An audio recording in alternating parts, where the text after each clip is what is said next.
ओम शांति। वैसे तो मैं शुरू से लेकर थोड़ा सा अनुभव सुनाता हूँ, क्योंकि दादियों के संग में रहने से उससे मुझे क्या क्या फायदा हुआ इसे पता चलेगा। मेरा जीवन एक पत्थर की तरह था।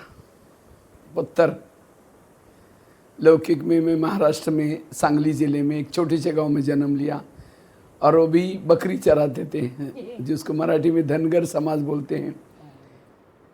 8-8 दिन स्नान भी नहीं करते थे लौकिक में। एक बार कपड़े डाला फटने तक निकालते भी नहीं थे। मना इतने रात को वही बकरियों के साथ ही सोते थे। वही एक ब्लैंकेट रहता था, ऊपर नीचे सब करके। तो ऐसा लाइफ चल रहा था। 11 साल तो स्कूल नहीं गए थे। 11 साल के बाद हमारे खेती से एक रोज़ बच्चा जाता था। तो मैं सोचता था ये बच्चा रोज़ कहाँ जाता है, उस बच्चे के पीछे पीछे क्या। तो एक मंदिर में स्कूल लगती थी, तो वहाँ हमने टीचर को कहा सर मुझे भी पढ़ना है। तो टीचर ने मना किया अब तो बड़े हो गए, थोड़ी पढ़ सकते हैं। मैंने कहा सर मेरे को कोई सर्टिफिकेट नहीं चाहिए, मेरे कोई हाजिरी नहीं लगाना, मुझे क सीखना है। तो मेरी लगन दे करके टीचर कहता ठीक है कल से आऊँ। तो पहले दिन टीचर ने क्या किया, 5वीं कक्षा वालों के साथ बिठाया और कहा कि पहले को सुनागे तो भी सुन लेना, दूसरे को सुनागे तो भी सुन लेना। तो रोज़ जब जाना शुरू किया, घर वालों ने पूछा रोज़ तुम कहाँ जाते हो। मैंने कहा स्कूल में। कहा कि स्कूल क्या होता है। हमने कहा उसमें पढ़ते नौकरी लगते। कहा आपने पैसे नहीं जाना, मना किया। मैंने कहा मैं बिना पैसे का पढ़ूंगा। कहा कि ऐसे पढ़ना तो भले पढ़ूँ। तो मैं क्या करता था, रोज़ सवेरे जल्दी उठता था, नीम के बीज इकट्ठे करता था, बबुल के पेड़ पर चढ़ करके गम निकालता था, अपने पाँव पर खड़ा होकर के पढ़ाई किया।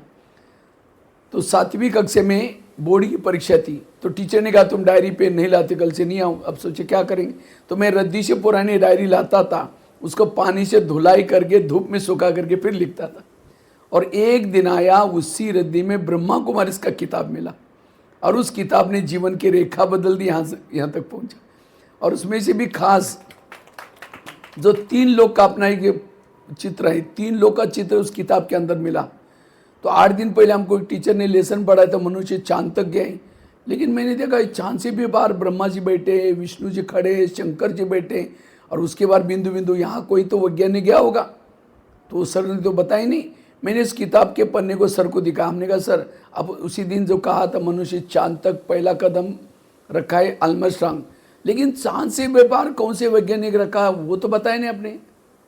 तो सर कहते नहीं कोई रखा ही नहीं, मेरे पास किताब है, दिखाया। फिर टीचर ने 2-4 बार पढ़ा, कहते छोड़ो उसका कोई क्वेश्चन परीक्षा में नहीं आएगा। हमने कहा सर पढ़ाई केवल क्वेश्चन आंसर लिखने के लिए थोड़ी पढ़ते। मैंने क्या किया, फिर प्रिंसिपल को पूछा, उन्होंने गोलमाल जवाब दिया। हमारे गांव में जितने भी पढ़े लिखे थे सबको प्रश्न पूछता था, चंद्रमा से भी पार कौन सा वैज्ञानिक है, अब कोई किसी को पता ही नहीं। तो मेरे को फिर आइडिया आई उसके ऊपर मराठी में, क्योंकि मराठी का किताब था, नागपुर में छपता है, नागपुर का एड्रेस था, प्रजापिता ब्रह्मा कुमारी नागपुर। तो मैंने वहाँ पत्र लिखा 15 पैसे का, आदरणीय ब्रह्मा कुमारी आप लोग तो चंद्रमा जी भी पार गए, लेकिन आप लोगों ने अपना नाम जोग्राफी में क्यों नहीं डाला। तो वहाँ से एक मुझे पत्र आया 15 पैसे का, आप 10 रुपये भेजो इसकी जानकारी देंगे।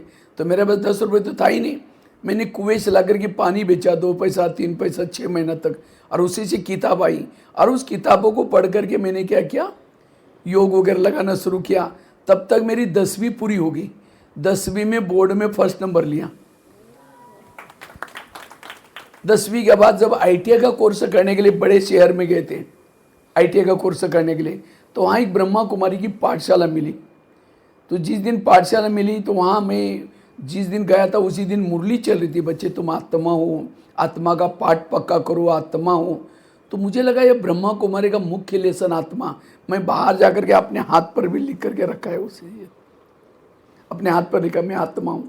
और इसी की इतनी मेहनत की, बार बार लोग लिखता तो मैं आत्मा हूँ, किसी को देखते आत्मा आ रही, आत्मा देख रहे, आत्मा है, आत्मा ऐसा। उसके बाद दूसरे दिन एक दिन मुरली चलती है, बच्चे बाहर का भोजन नहीं खाना है, योग करना है तो शुद्ध भोजन खाना है। तो मेरा घर से टिफिन आता था बस से। तो मैंने सोचा ये, फिर मैंने घर में पत्र लिखा मुझे भोजन नहीं भेजो, मैं खुद बना कर खाऊंगा। मुझे ना आता था ना मेरे पास पैसे थे, लेकिन मुझे लगा कि बाबा के नियम को पालन करना है। बाबा ने कहा इससे हमारा योग सीखना है।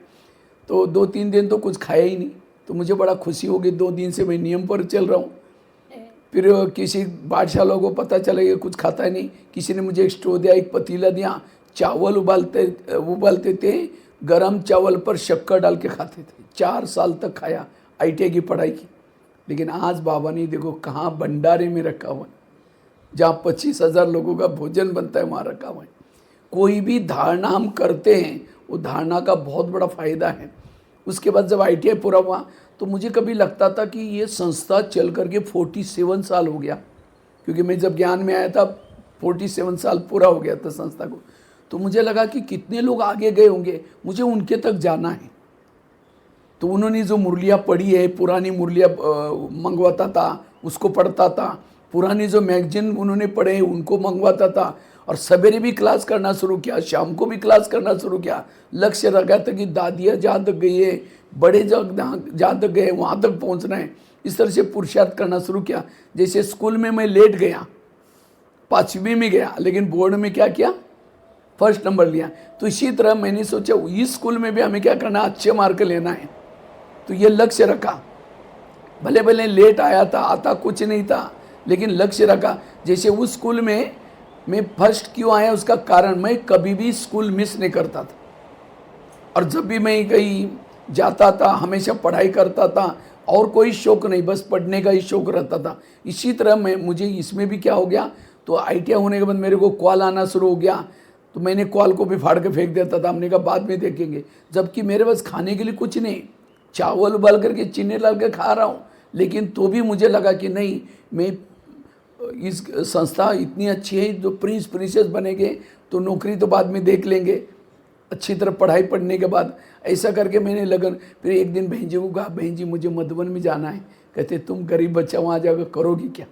अब उनका भी राइट है, क्योंकि मेरे पास ड्रेस भी क्या, एक ड्रेस था, और महाराष्ट्र वाली मराठी टोपी पहन करके, खाकी चड्डी पहन करके आ करके बैठता था, और वो भी आधा फटा हुआ था, यहाँ ऐसा पकड़ करके बैठता था, 2 शब्द नहीं बोलता था, मुझे कोई सेवा आती नहीं थी।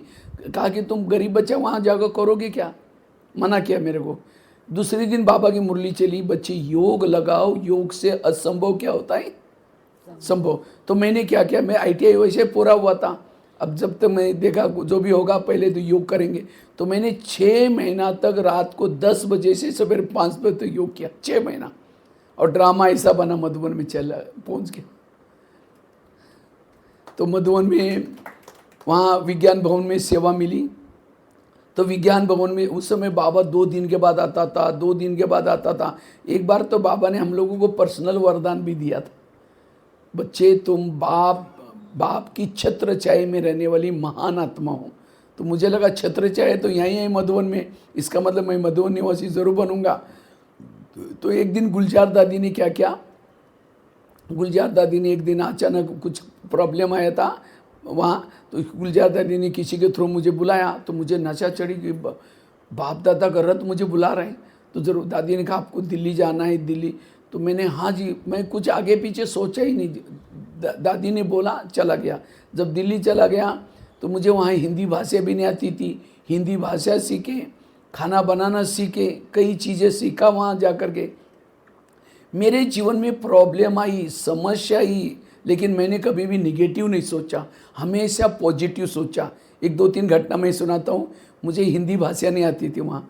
तो एक दिन मुझे कभी लगता था मुझे भी किसी को ज्ञान सुनाना सीखना है।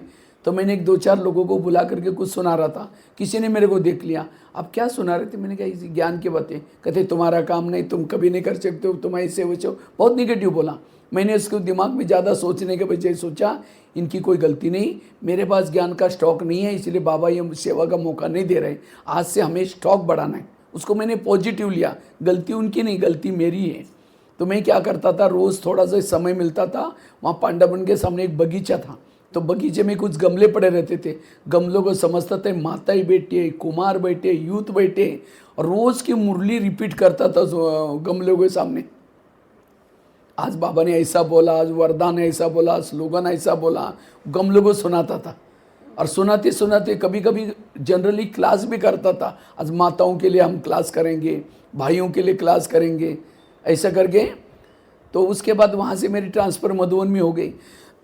जब मधुबन में गया तो वहाँ भी मैं किचन की सेवा करके तपस्या धाम में गार्डन में वहाँ भी गमलों के सामने मुरली रिपीट करने का ये करता था। कई माताएं आने शुरू किया, भाई जी थोड़ा कुछ सुना ना। मेरे को डर लगता था यहाँ भी कोई बोल ना दे, तो मना करता था, नहीं नहीं नहीं नहीं ज़्यादा बोलते, थोड़ा कुछ सुनाओ ना।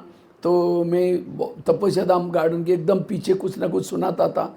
ऐसे 5-6 महीने हुआ था। तो एक दिन शांतामन दादी ने मेरे को बुलाया, कहते यार ये माता इतनी खुश हो जाती तुम्हारा क्लास सुन करके, तुम ऐसा क्लास दादी मेटिकाल में क्यों नहीं करते, क्योंकि दादियों का तो आगे बढ़ाने की भावना रहती है। तो मैंने कहा आज दादी, आज ही नहीं, आज ही शाम को तुम्हारा क्लास रहेगा। तो वहाँ क्लास रखा, धीरे धीरे कॉन्फ्रेंस हॉल में, डायमंड हॉल में, अब तो 12,000 कॉलेज में, 1100 जेलों में लेक्चर करके इंडिया बुक ऑफ रिकॉर्ड में नाम दर्ज किया। अगर वो व्यक्ति मुझे ऐसा ना बोलता तो मैं प्रैक्टिस ना करता और ना मुझे सेवा का चांस मिलता। अभी आप तो गमले तो नहीं बैठे ना।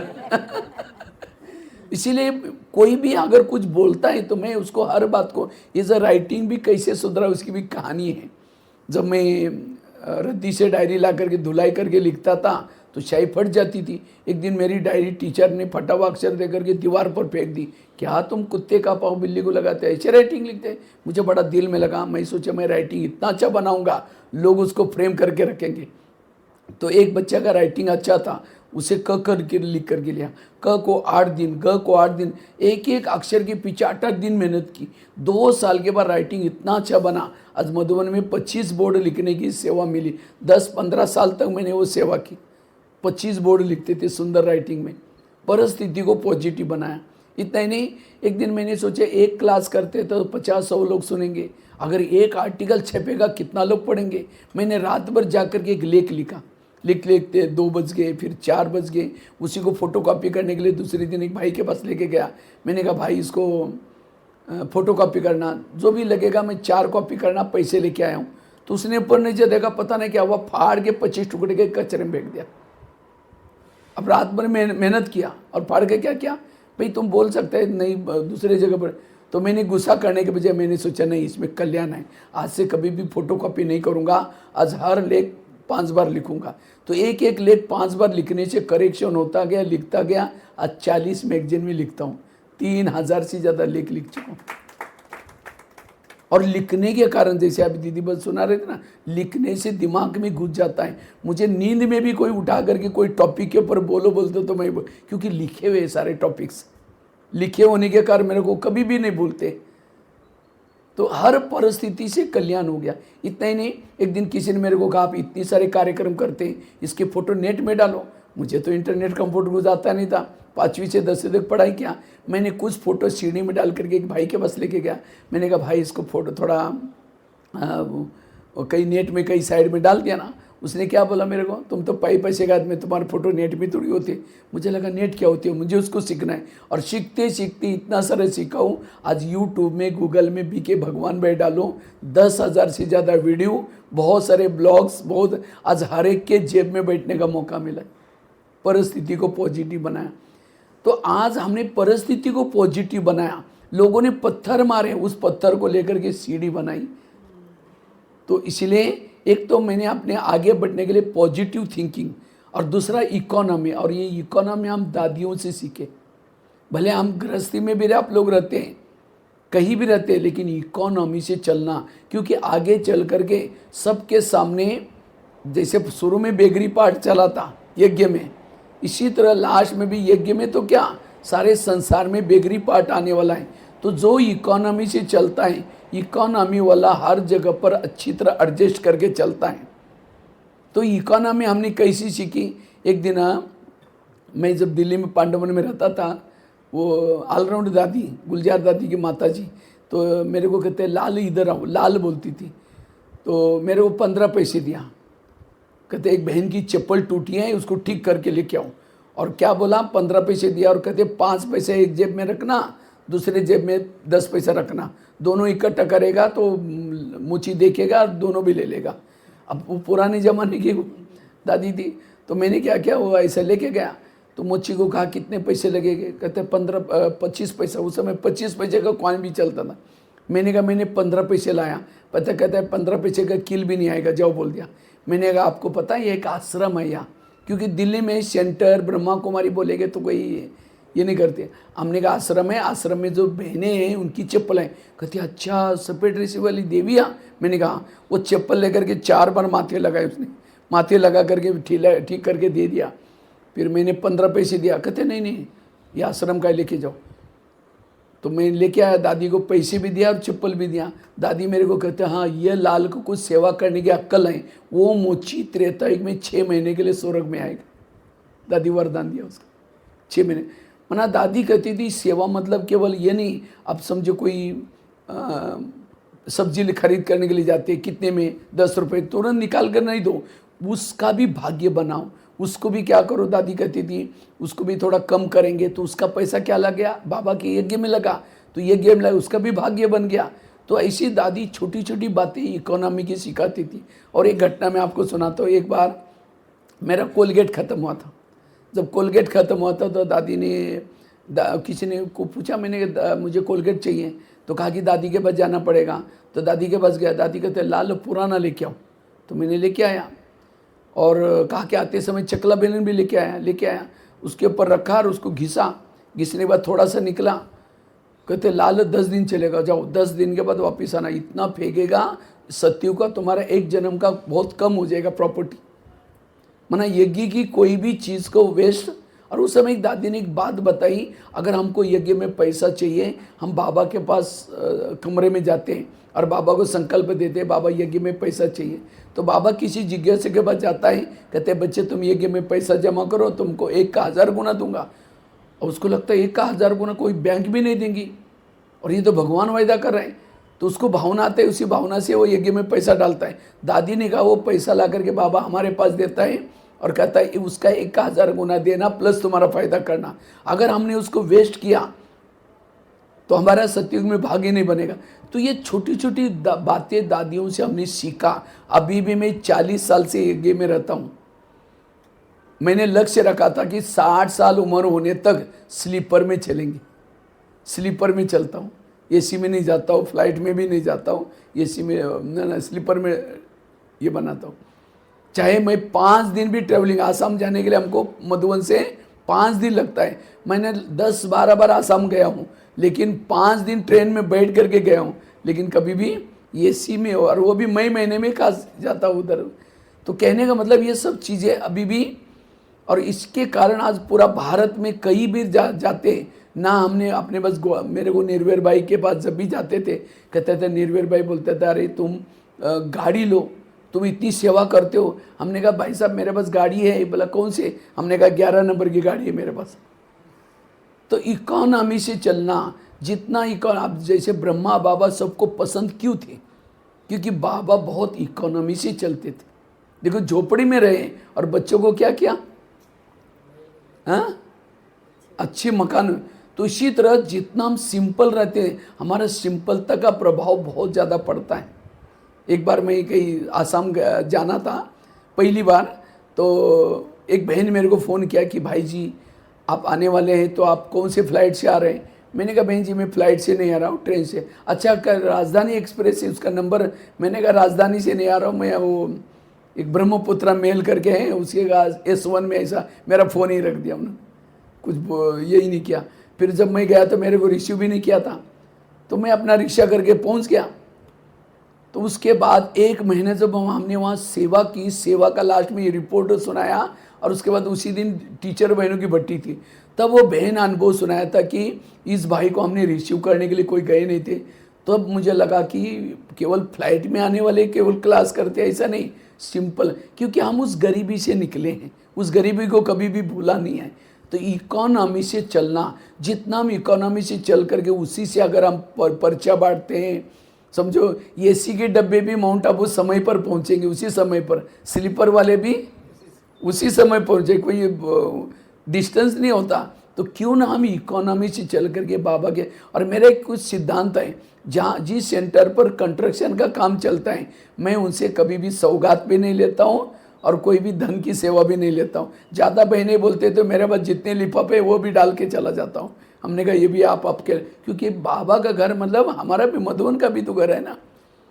और कभी भी मैं इतना लंबा ट्रैवलिंग पर जाता हूँ, कभी भी मेरे को चाय भेजो और उसके साथ में भोजन भेजो, कभी नहीं बोलता। जहाँ हमने किसी को भी अपने कारण कोई, और मैं हमेशा जब भी सेवा में जाता हूँ इतना हमेशा क्या करता हूँ, बैनर साथ में लेके चलता हूँ। मेरे पास अभी भी 3 बैनर पड़े हैं। कभी भी सेवा में जाते हैं, स्कूल का बैनर भी होता है, जेल का बैनर भी मेरे पास होता है, पब्लिक प्रोग्राम का। क्योंकि अगर हम कहीं सेवा में जाते हैं, बैनर बनाते हैं, तो एक बैनर के तो 500-600 रुपये लगता है। सेवा 2-3 दिन हो गए, उसके बाद उस बैनर के ऊपर बहने दाल सुखाते हाँ, दाल सुखाते। लेकिन हम कभी भी, मेरे को कई बहनें बोलते हैं, भाई जी आप बैनर का मैटर भेजो। मैं वाला बैनर बनाने की जरूरत नहीं। मैं एक बार बैनर बनाया, मेरा 8-9 महीना तक बैनर काम आता है। वो 9 महीना मतलब उसकी रसीद, ये सब चीज़ें हम कहाँ से सीखे? दादियों से सीखे। दादी ने जो ऑलराउंड, दादी ने हमने जो सिखाया कहीं से इकोनॉमी से चलना है, तो ये मैंने ऑलराउंड दादी से सीखा। और जैसे दादी प्रकाश मणि से सहन करना सीखा। छोटी छोटी बातों से हमें सहन करना है, हर बात में हाजिर करना है, कभी भी नाजी नहीं करना है। मुझे ड्रामानुसार मुझे ड्रामानुसार दादी के पास रात को 8:30 बजे जाना पड़ता था। कल भोजन क्या बनने वाला है उसका मेनू लेने की मेरी ड्यूटी रहती थी। तो मैं उस समय देखता था दादियाँ क्या करती थी, सारी दादियाँ एक साथ में बैठ कर के खाना खाती थी। जितनी भी दादियाँ, मनोहर दादी, चंद्रमन दादी, उसके बाद शांतामणि दादी, सारी दादियाँ, प्रकाशमणि दादी, जानकी दादी अगर होती है, नहीं तो दादी ज़्यादा विदेश में रहती थी, लेकिन सीज़न में मोस्टली आती थी। तो सारी, तो उस समय मैं जब जाता था तो दादी क्या करेगी, दादी वंडरफुल दादी का ये था, जो भी भोजन आप लोग जनरल में करते हो वो भोजन दादी के पास भी जाता है। उसका दोपहर का भोजन, रात्रि भोजन, दादी अपना भोजन खाने से पहले वो भोजन लेकर के टेस्ट करेगी, आज भाई बहने हमारे क्या क्या खा रहे हैं। तो दोपहर का भोजन में तो हम तो ये, रात का भोजन जब दादी करती थी तो जब वो टेस्ट करती थी, कहती थी भंडारे वाला आ गया क्या, तो उसको बुला लेती थी। अगर उसके अंदर कुछ ठीक नहीं है तो दादी कहती थी इसको पेटा किस करके डालो, उसके अंदर ये डालो, दादी ऐसा समझाती थी। और उसके बाद कोई कुछ किसी दिन जब अच्छा बना, कहते हैं आज बहुत अच्छा है, थैंक यू, बहुत अच्छा बना। फिर दादी को जो भोजन परोसा जाता था उसमें से एक गिट्टी लेकर के हमको मुंह में खिलाती थी, बहुत प्यार करती थी। एक बार मैंने ऐसे ही 8:30 बजे दादी के पास गया, तो उस समय महाराष्ट्र वाला ग्रुप था। तो दादी कहते हैं अच्छा महाराष्ट्र वाले आए ना। दादी क्या करती थी, जिस प्रदेश के लोग हैं ज़्यादा उसी प्रकार का भोजन बनाती थी ताकि उनको अपना घर याद ना आए। पंजाब वाले आए तो उनको राजमा, छोले भटूरे, ऐसे ऐसी चीज़ें, चने बनाती थी। और जैसे साउथ वाले आते थे इडली सांबार, तो महाराष्ट्र वाला टर्न था। तो दादी मेरे को कहते हैं ऐसा है, महाराष्ट्र वाले लोग आए पूरनपोली बनाना 15,000 लोगों की। तो मैं पूरनपोली का पहला दूसरा ही टर्न था, ज़्यादा मतलब नया नया था। तो हमने कभी पूरनपोली बनाई नहीं, खाए तो हैं हमने बचपन में, माताएं देखती थी वो उसके ऊपर वाटे, वो पत्थर रहता था उसके ऊपर घिस करके बनाती थी, ये देखा था, लेकिन हमने कभी बनाई नहीं। तो मैं तो चुप हो गया, कुछ बोला ही नहीं। 15,000 की पूरनपोली कैसी बन सकती है, मेरे को अंदर लगा। तो मैं कुछ नहीं बोला, तो दादी तो कुछ नहीं बोली। दादी ने समझ गई कि बनाने वाला नहीं है। तो दादी ने उठ करके क्या क्या इतनी पावरफुल दृष्टि दी, तो मेरे को इतनी पावर मिल गई। तो मैंने सोचा 15,000 तो क्या, 1,00,000 भी महाराष्ट्र वाले हैं तो पूरनपोली बना सकते हैं, इतने अंदर शिव बल मिल गया। कहने के क्यों सुना रहा हूँ, दादी कभी भी ऑर्डर नहीं करती थी, क्यों नहीं बनाएगा, तेरे को निकाल दूंगी। पता है कि सामने वाला कमज़ोर है, नहीं बना सकता, अपनी पावर को विल करती थी। आज जो मधुवन का यज्ञ चल रहा है दादियों के पावर से चल रहा है। समझो कोई मधुवन में बहनें क्या करती थी, कोई सेवादारी में जो होटल वाला भाई है, कोई होटल में काम करने वाला, भंडारे में काम करने वाला, उसको लेके आती थी। कहते दादी ये भाई है ना, हलवा ये मिठाई बहुत अच्छा बनाता है, खाना बहुत। दादी कहते उसको पेरे पर भेज दो, किचन में नहीं चाहिए। क्योंकि किचन में जो भोजन बनाएगा उसको अभिमान आएगा, मैंने बहुत अच्छा बनाया, मैंने टेस्टी बनाया, सबको पूछे मैंने अच्छा बनाया ना, तो उसको कौन याद आया, मैं वो व्यक्ति याद आएगा। और हाँ, जिसको कुछ नहीं आता, हमको तो कुछ आता नहीं था, हम बाबा बाबा करके छोक डालते थे, तो जो खाएगा वो बाबा बाबा ही होता था। भले कैसा भी हो, सब बोलते आप मसाला क्या डालते हैं, हमने कहा बाबा बाबा वाला मसाला डालते हैं, हमें और कुछ नहीं पता। भावना से बनाते हैं, उससे टेस्टी बन जाता है। तो इसी तरह दादी अपनी पावर को वील करती थी। एक बार दादी के पास हमने थोड़ा फली काटनी थी, छोटी छोटी फलियाँ। तो क्या हो गया, अचानक मैं 5 बजे चला गया, क्योंकि अगर रात को 8:30 बजे जाऊँगा, दादी ने हाँ बोला तो उस समय माताएं कहाँ से मिलेगी। चलो 5 बजे आई तो अभी तो 8 बजे तक 9-10 तक काट सकती है। तो जब मैं गया तो दादी उस समय चाय पी रही थी। दादी भोजन, सारे भाई बहने भोजन करने के बाद दादी भोजन करती थी। दादी का भोजन 2-2:30 के बीच में होता था, और इसीलिए सोती थी, और फिर 5 के बीच में 5 बजे उठती थी, उठ करके चाय पीती थी। उस समय दादी कॉटेज में बैठी थी, मैं गया तो दादी को सुनाने लगा। इतने में मुन्नी बने आई, मेरे को डांटने लगी, तुम इधर से घुस जाते हो, दादी को चाय पीने नहीं देते, डांटने लगी। तो मुन्नी दादी कहती, अरे ये तो पर्सनल काम से थोड़ी आए हैं, ये के काम से आए। तो भी मुन्नी बहन बोलती गई, बोल बोल करके चली गई। दादी मेरे को नज़दीक बुला करके गाल पर हाथ घुमाया, कहते भैया तुम कुछ नहीं सोचना, ये मुन्नी है ना, दादी को भी डांटती है। कहते दादी को भी डांटती है, दादी को कभी कुछ बोल। तो मेरे को लगा दादी, देखो दादी चिपा ब्रह्मा कुमारी, लेकिन मुन्नी बहन तो उसकी ब्राह्मणी। तो भी दादी कहते हैं मुन्नी ने थोड़ी काम किया है ना, क्योंकि दादी को पता है आगे वही संभालने वाले हैं, तो इसीलिए कोई डांटा कोई बात नहीं, आप सहन करना। दादी भी सहन करते हैं, तो मेरे को कुछ नहीं। तब लगा कि दादियाँ भी कितनी सहन करते, तो हमें सहन करने में क्या गया। तो ये बात मुझे, तो ऐसे हम दादियों से छोटी छोटी बातें बहुत सारा सीखते थे। ऐसे मुझे हमेशा शांतामन दादी के पास भी जाने का मौका मिलता था। शांतामन दादी तो बिल्कुल चुप होकर के, साक्षी होकर के रहती थी, बिल्कुल कभी कुछ भी नहीं बोलती थी। तो हर दादियों से हमने क्या किया। तो देखो कहाँ मैं था जब मैं दिल्ली में रहता था, आज मैं इस स्टेज पर कैसा पहुंचा, दादी का, गुलजार दादी का वरदान यहाँ था। एक घटना सुना, मेरे को किचन की सेवा थी, तो किचन की सेवा करने के बाद मैं वहाँ क्या होता था, हर एक को डिपार्टमेंट दिया है, क्योंकि दिल्ली पांडुभवन भी बहुत बड़ा है। वहाँ विदेश जैसे आपका ओम निवास है, ऐसे सेम वहाँ बहुत सारे भाई बहने आते हैं। तो बहुत सारे भाई बहने वहाँ फॉरेनर आते हैं, तो वहाँ हम लोग 30-40 भाई लोग रहते थे, 20-30 बहनें भी रहती थी, लगभग 40-50 का हमारा स्टाफ रहता था। तो मेरी किचन की सेवा थी। तो मैं क्या करता था, मैं देखता था वहाँ पांडुवन में ज़्यादा भाई रहते नहीं थे, भाग जाते थे, क्योंकि कोई ना कोई कारण हो जाता था। लेकिन मैंने सोचा कि बाप दादा ने मुझे दिल्ली में भेजा है, मुझे सब पास होकर के जाना है। तो जब मैं क्या करता था, किचन का खाना बना करके टाइम वेस्ट नहीं करता था, जा करके बाबा के कमरे में जाकर योग करता था। जब योग करता था तो हर सप्ताह में गुलजार दादी हमको मिलती थी। सभी को जो रहने वाले हैं इसको स्पेशल क्लास कराती थी, गुरुवार के रात को या संडे के रात को जब मिलती थी। दादी पूछती थी सभी भाई बहनों को कैसा चल रहे हैं, कारोबार वगैरह ठीक चल रहे हैं। तो कहते थे हाँ दादी बहुत अच्छा चल रहा है, लेकिन ये भाई ना बहुत योग लगाता है। दादी ने कहा इसको जो सेवा दिया नहीं करता, दादी ये सेवा बहुत अच्छी करता है, लेकिन हमेशा योग लगाता है। एक लेबर रखा था पोछा लगाने के लिए, कहा कि दादी वो हर चीज़ में हाथ डालता है, अगर इस भाई को सेवा देते तो बहुत अच्छा है। दादी मेरे को कहती तुम पोछा लगाने की सेवा करोगे। मैंने कहा हाँ दादी, मैंने इसको पॉजिटिव लिया। मैंने सोचा पोछा लगाऊंगा, काम करूंगा तो मुझे अभिमान नहीं आएगा, तो मैंने वो भी सेवा लिया। तो पोछा भी लगाता था, खाना भी बनाता था। तो अगले सप्ताह में कहा कि दादी, जो एक लेबर दूध लेके आता था, कहा कि बीच में दूध में पानी डालता है, दूध निकाल के लेता है, दूध बहुत पतला होता है, तो ये भाई को दो। तो दादी ने कहा तुम दूध लाने की सेवा करोगे। मैंने कहा हाँ दादी ज़रूर करूँगा। मैं सोचा कि मुझे साइकिल नहीं आती थी, तो मैं साइकिल सीखूँगा, एक्सरसाइज हो जाएगी, व्यायाम हो जाएगा, तो वो भी पॉजिटिव लिया। फिर अगले सप्ताह में क्या कि दादी, एक भाई पहरा का काम करता था। पहरा मतलब रात को जागना नहीं है, कोई फॉरेनर आया, गेट खोला, अंदर लिया, चाय पानी पिलाया, उसको कमरे में भेज दिया, उसके बाद फिर सो गया। हर रात भर चलता ही रहता था, आते रहते थे। तो एक भाई की ड्यूटी थी, लेकिन उसको बेल सुनाई नहीं पड़ती थी। 1-2 बार तो ऐसा हुआ, क्योंकि पांडवन तो हाईवे पर है, रोहतक रोड पर है, तो फॉरेनर आया, बेल बजाए 2-3 बार, वो उसको दरवाजा खोला ही नहीं, उसको नींद ही नहीं खुली।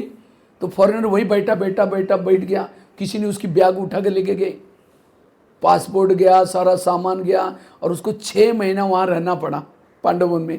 उसकी नौकरी भी वहाँ की चली गई। फिर दूसरा 3-4 केसेस 1 साल में हुए। तो दादी को कहा, दादी ये भाई को सेवा देते तो बहुत अच्छा है। तो मेरे को कहा दादी ने, तुम रात को पहरा दोगे? हमने कहा आज दादी देंगे। मैं सोचा अच्छा फॉरेनर की सेवा करूँगा, इंग्लिश सीखूँगा, हो सकता है कभी विदेश में जाने का मौका भी मिलेगा। मैंने उसको पॉजिटिव ले लिया और फॉरेनर से अच्छा दोस्ती हो जाएगी, तो मैंने उसको भी हाजिर किया। तो मेरी दिनचर्या इतनी टाइट हो गई, देखो इतना 100-150 लोगों की रोटी पकाना है, खाना पकाना है, पोछा भी लगाना है, दूध भी लेके आना है, रात को पहरा भी करना है। फिर अगले सप्ताह में कहा कि दादी क्या है, जो स्टोर में कीड़े लगते हैं ना, कोई देखता नहीं, तो इसको दे दो। तो मेरे को स्टोर का भी दे दिया। उसके बाद और एक कुछ गेहूँ पीसना था, गेहूँ एक पहरे वाला छोड़ के आता था। तो दादी का वो हमारा चेंज करता है, इसको दे दो। तो गेहूँ पीस, मैं दादी का तुम करेगा? मैंने हाँ। मैं सोचा अच्छा गेहूँ पीसने के लिए जाऊँगा, तो लोग लाइन में खड़े रहते हैं, उनकी भी सेवा हो जाएगी, उनको ज्ञान सुनाऊँगा। और एक कोई मुझे सेवा दे रही थी, दादी कहते भोलानाथ इसको हाँ जी करता है, ना बोलता ही नहीं। मेरे को बुलाया नज़दीक गुलजार दादी ने और सिर पर हाथ रखा, कहते हैं पांडवन का नंबर 1 भाई है, सबसे अच्छा है, आगे चल करके बहुत आगे बढ़ेगा। आज मैं कहाँ 6-6 महीना स्नान नहीं करता था, हिंदी नहीं आती थी, 2 शब्द नहीं बोलता था, दादी का हाँ जी का पाठ पक्का किया, वरदानी आज कहाँ पहुँच गए, डायमंड हॉल में क्लास कराते, कभी सोचा ही नहीं था।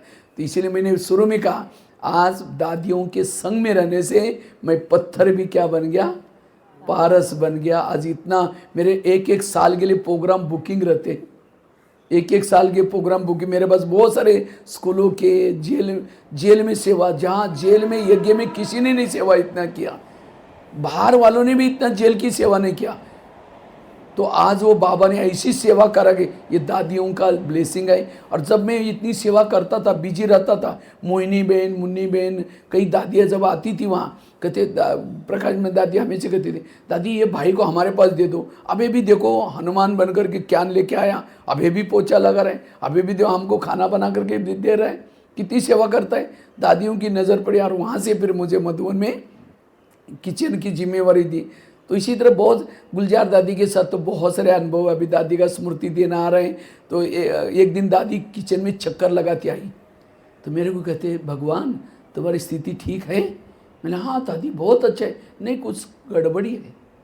मैंने कहा नहीं दादी मैं अमृत वाला अच्छा हो रहा है, मुरली सुन रहा हूँ, बड़ा आनंद आ रहा है। नहीं कुछ गड़बड़ी है? मैंने कहा नहीं दादी, नहीं कुछ चेक करो। बोले 2 भाई आज लड़े। मैंने हाँ आपस में कुछ खिटपिट हुआ उनकी, खाना तुमने बनाया, तुम्हारा खाना खाया, वो लड़े, इसका मतलब तुम्हारी स्थिति ठीक।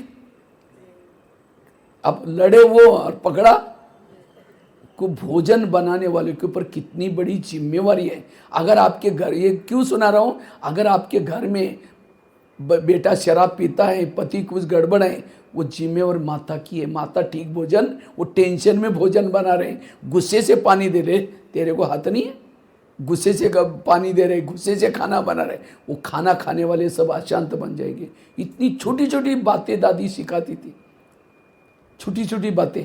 तो बहुत सारी दादियों की स्मृति है, लेकिन समय तो लास्ट में मैं कहने का मतलब, मैंने अपने जीवन में आगे बढ़ने का एक ही सिद्धांत रहा, मैं हर परिस्थिति में पॉजिटिव बना। क्योंकि आजकल दुनिया में भी जो प्रॉब्लम है, समस्या है, इन प्रॉब्लम समस्या का मूल कारण क्या है? मन के चलने वाली नेगेटिव सोच। क्योंकि आज दुनिया में जो तनाव है, तनाव क्यों है? नेगेटिव सोच से। अगर आप ब्रह्मा कुमारी का टोटल ज्ञान का सारा है, पॉजिटिव बनो। इसलिए कहते भी हैं, जिसका पाँव गरम, पेट नरम, दिमाग ठंडा, उस घर में कोई डॉक्टर है, उसको मार दो डंडा। पाँव को कैसे रोको? गरम रखो। पेट को कैसे रखो? नरम। और दिमाग को कैसे रखो? ठंडा।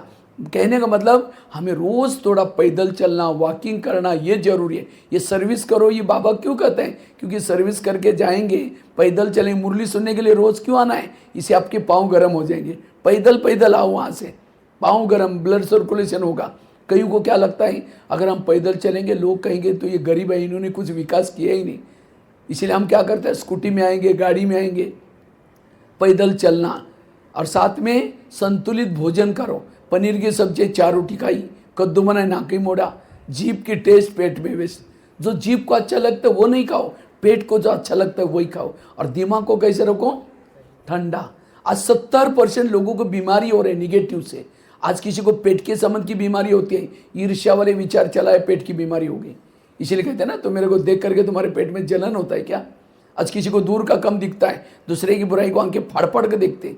जो आंखें फाड़ता है, बड़ी बड़ी करता है, आंखों की पुतली पल जाती है। आज किसी का ब्लड प्रेशर बढ़ गया, बीती हुई बातों को याद किया, बीपी हाई हो गई। आज किसी को अस्थमा होता है, दमा, कोई भी बातों को पेट में दबा कर रखेंगे, क्या हुआ? कुछ नहीं हुआ। अरे नाराज है, नहीं नहीं कुछ नहीं हुआ, हुआ बहुत कुछ है, दबा कर रखेंगे। आज किसी को स्पॉन्डिलाइटिस होता है, रास्ते में जा रहे सब्जी लाने के लिए जा रहे मार्केट में, देखेंगे वो क्या करती है, वो क्या करता है। इधर उधर देखने वालों को स्पॉन्डिलाइटिस होता है। फिर डॉक्टर एक बड़ा सा पट्टा लगाता है गले में। जब गले में पट्टा लगेगा 6 महीना ना इधर देखेंगे ना इधर देखेंगे। आज किसी को शुगर कोई मीठा खाने से नहीं होती है 30% मीठा खाने से। अब मम्मी पापा अगर शुगर पेशेंट वाले हैं, 70% टेंशन।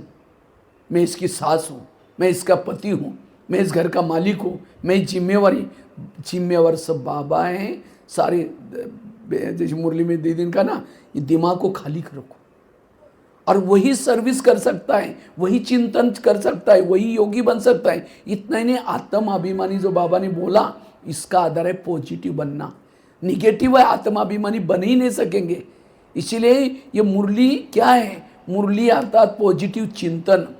दादियाँ कोई भी कार्य चालू करते थे, क्लास भी कराती थी, मुरली के आधार से कराती थी, अलग से टॉपिक नहीं लेती थी। जो मुरली चली उसी के ऊपर क्लासेस कराती थी।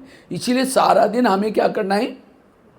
किसी को भी बोलो तो कहो कि आज क्या हमारे बाबा ने यही बात बताया, आत्माभिमानी बनो, आज बाबा ने हमारे ऐसा ही बोला। सदा हमें क्या करना है? पॉजिटिव रहना है। और जो पॉजिटिव है वो आगे बढ़ता है। निगेटिव वाला योग, लाल लाइट चल रहा है, गीत बज रहा है, शुरू करके मैं आत्मा हूँ, शांत स्वरूप, फिर कह के मैंने क्यों बोला, फिर कह के ठीक है मैं आत्मा हूँ, फिर कह के 15 दिन पहले भी बोला था, फिर कह के मैं आत्मा हूँ, फिर कह के सबके बीच में क्यों बोला। वो कर्म योगी नहीं बनेगा, बैठ कर के योग नहीं लगेगा। इसीलिए सारे ज्ञान का सारा है पॉजिटिव। और ये पॉजिटिव वालों के पास एक शक्ति आती है, और उस शक्ति का नाम है सहन शक्ति। और जिन्होंने सहन शक्ति अपनाई वो शिव शक्ति बनेगी। आज महिला दिवस है ना, माताओं के अंदर थोड़ी सी सहन शक्ति ज़्यादा है कम है? ज़्यादा। मजबूरी का नाम महात्मा गांधी। माताएं सहन करती है, लेकिन सहन की भी बातें अपने तक नहीं रखेगी, पड़ोसनी को जाकर सुनाएगी। पानी भरने के बहाने जाएगी माँ चले, फिर पूछेगी खाना खाया, अरे क्या खाओ, पति ने बड़ा घमासान किया। वो कहेगी मेरा भी कोई कम है क्या? मेरी सास ऐसी है, बेटा ऐसे है, वो ऐसा है, फिर कहेंगे ठीक है, हर एक का तकदीर अपना अपना। लेकिन वो जाते जाते बोलेगी मैं कभी कभी धमकाती हूँ, तुम भी कम नहीं करना, नहीं तो सिर पर बैठेगा, अब से कंट्रोल में रख। बस वो बातें थोड़ी निगेटिव सुन के आई, सारा दिन वही चिंतन चलता है। शाम को आएगा धमकाऊंगी, शाम को आएगा धमकाऊं। शाम को जब आता है पानी मांगता है, कैसे निकले, तेरे को आता नहीं, गुस्से से पानी दिया, खाना गुस्से से बनाया। और महीना 15 दिन के बाद जैसा खाना खाया, खून ऐसा बना, तो शांति के लिए पति कहाँ जाते हैं? दोस्तों के पास। फिर दोस्त कहते चलो शराब पीते, नशा करते, फिर कहते पति बिगड़ गया। क्यों बिगड़ा? क्योंकि हमने खाना। नारी जागी संसार जागा, नारी सोई। इसीलिए माताओं को सहन शक्ति की देवी बननी है। और जो सहन करना मतलब चुप रहना, कुछ सोचना नहीं, तो शिव सदा आपके साथ में रहेगा। जब शिव साथ में रहेगा तो क्या बनेगी? शिव शक्ति बनेगी। इसीलिए सदा शिव शक्ति बनने के लिए पॉजिटिव बनो। जिसने सहन शक्ति का गहना नहीं पहना, उसके भ्रुकुटी का आत्मिक स्थिति का तिलक मिट जाएगा, आत्मिक स्थिति में नहीं रहेंगे। जिसका तिलक नहीं उसको क्या बोलते हैं? विधवा बोलते हैं। हाथ में दृढ़ता के कंगन रहेंगे। जब सहन करेंगे तो कंगन दृढ़ता रहेगी। सहन शक्ति नहीं, दृढ़ता खत्म। नहीं, मेरे से नहीं होने, हम नहीं कर सकते, दृढ़ता खत्म, क्योंकि सहन शक्ति नहीं। क्यों सहन शक्ति नहीं? क्योंकि निगेटिव चिंतन।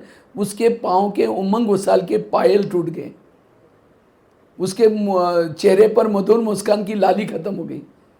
इसीलिए सहन शक्ति बड़ी बहन है, बाकी शक्तियाँ उसकी छोटी बहन है। जब बड़ी बहन आएगी, सब अष्ट शक्ति आएगी, दैवी गुण शक्तियों के बच्चे हैं। हर शक्ति के 4 बच्चे। सहन शक्ति आएगी, शांति, एकाग्रता, अंतर्मुखता, धैर्यता, ये गुण आएंगे। और जिसके साथ में अष्ट शक्ति है, 32 दैवी गुण है, वो है मास्टर सर्वशक्तिवान, माया उसका कुछ नहीं कर सकती। इसलिए मेरे जीवन का आगे बढ़ने का एक ही सहारा, मैं सदा पॉजिटिव रहा, सकारात्मक रहा।